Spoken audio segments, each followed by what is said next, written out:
coach. Hey, Coach, does Alex Orji remind you of anyone you've game planned for from the quarterback position in the past? Not really. He has a unique skill set as far as just his size, the way he runs, and he has a really strong arm.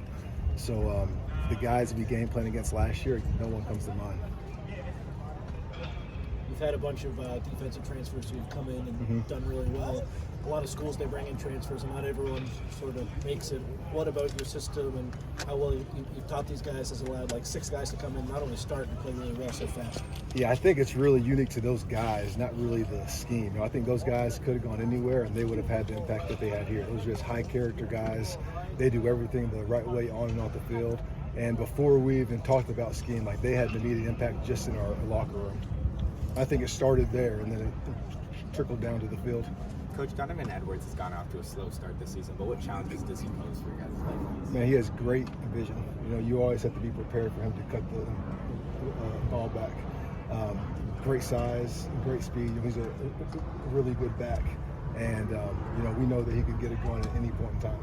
Dan, we haven't seen Orji just throw much on tape in college football. Lincoln made clear, like yesterday, to be a quarterback at this level, you have to be able to throw the ball. How much are you guys balancing the knowledge that Michigan's probably going to rely on the run heavily with, still incorporating, game planning against the pass? Yeah. Well, so far when he's played in games, he's just had a package, so that's probably why he hasn't thrown as much.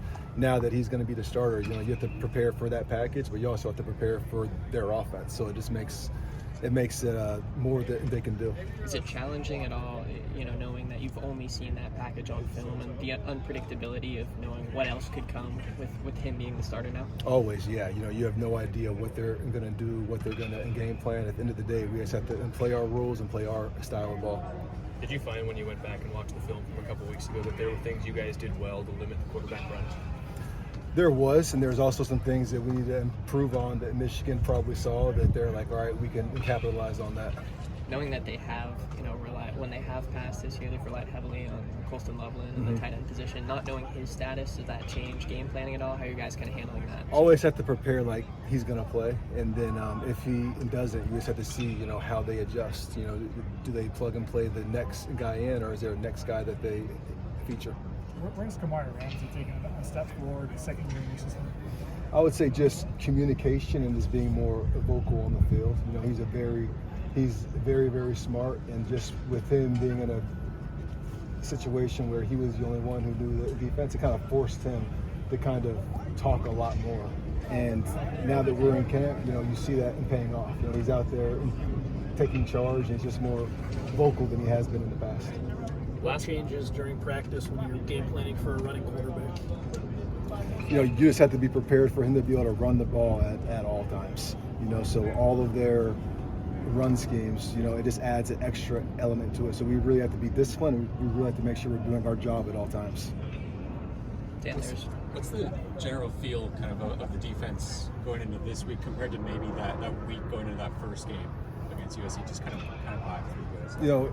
It's the same. We have a big challenge. We know what to expect. We're prepared for it, and we just need to make sure we're playing our best ball. And there's just a lot of pressure, around this job, around this position when you took it. And for yourself, how much have these first few weeks just personally been kind of a prove it to you? And how much have you been motivated personally to show that, what you did at UCLA last year was a kind of a one-hit wonder? I just kind of keep my focus on the kids and, going back to the spring, just getting them better and better every day. And if we just keep that same process all throughout the fall, we know at the end of the day we're going to be a good defense.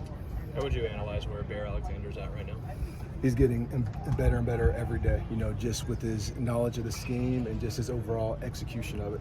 Have any of the defensive transfers been better than you expected, guys? When we saw them on film, you met with them in person, but they've over... all the guys have been about what we expected. The guy that I'm most impressed with is probably Gavin, just because he wasn't here in the spring. So for him to not be here in the spring and to come in camp and to pick everything up as quick as he did was pretty impressive. He mentioned that you guys would sit and watch film together when he was still in the portal and thinking about coming here. When you sit down with potential recruits or prospects and watch film with them, what are you hoping to gain in terms of knowledge about them? I just want to see how their mind works. Are they someone who loves football, likes ball? Are they instinctive?